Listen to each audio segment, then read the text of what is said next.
Millions of dollars are invested to collect accurate elevation information across the United States and along our coasts. Cartographers, engineers, planners, and other professionals then use this information to help ensure that ships travel in and out of ports safely, roads, bridges, and levees are constructed correctly, and evacuation routes stay dry during inundation events. To correctly use maps, charts, and geospatial tools, it's important that we understand where the elevation and height information comes from, how it fits together, and how it will be applied. Let's say we are conducting long-term planning for a coastal area. We need to collect elevation information to ensure safe navigation and to support coastal construction projects. NOAA Airborne Topography LiDAR uses laser technology to provide accurate height information for land surfaces, as well as shallow water depths and objects such as houses and vegetation. NOAA hydrographic survey ships use sound waves in the form of sonar to measure water depths. In order to align elevation data from various sources, we need to pick a common starting point. The most commonly used reference surface, or datum, is an ellipsoid, an idealized representation of Earth's shape. Because Earth is not smooth, the ellipsoid may lie above or below Earth's surface at any given location. The ellipsoid is the basis for satellite navigation systems, such as the U.S. Global Positioning System, or GPS. LiDAR and sonar data tells us that our pier is 35 meters below the ellipsoid, and the seafloor is 50 meters below the ellipsoid. With this information, we might think we know enough to keep our ships from running aground.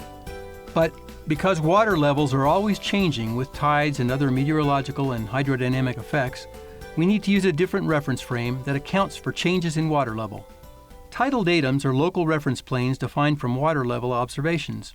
For navigation applications, the generally accepted vertical datum of reference is mean lower low water, the average of the lowest daily tides over the 19-year period referred to as the National Tidal Datum Epoch.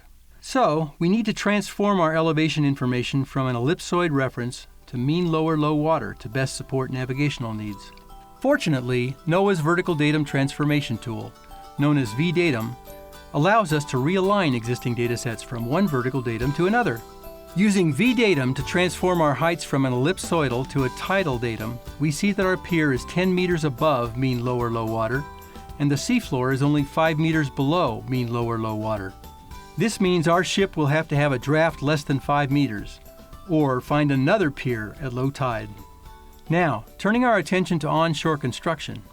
Before a new house is built, a surveyor needs to make sure the foundation is built above the high-risk floodplain.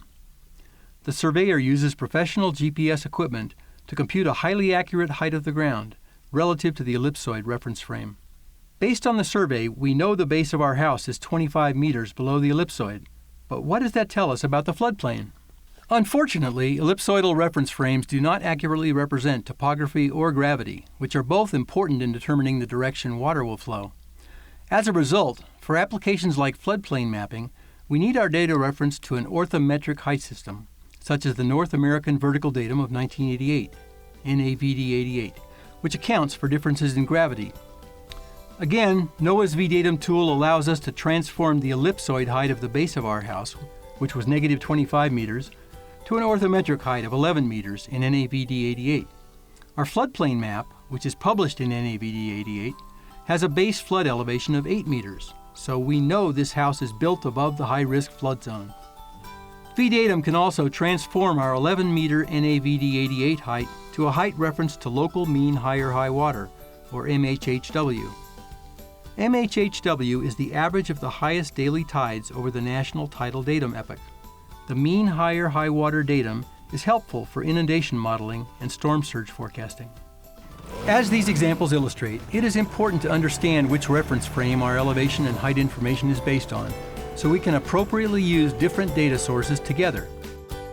NOAA's VDatum tool, which covers many parts of the United States, makes it easy to convert and align data sets for mapping, charting, and geospatial applications, so we can be sure critical and strategic decisions are based on accurate information.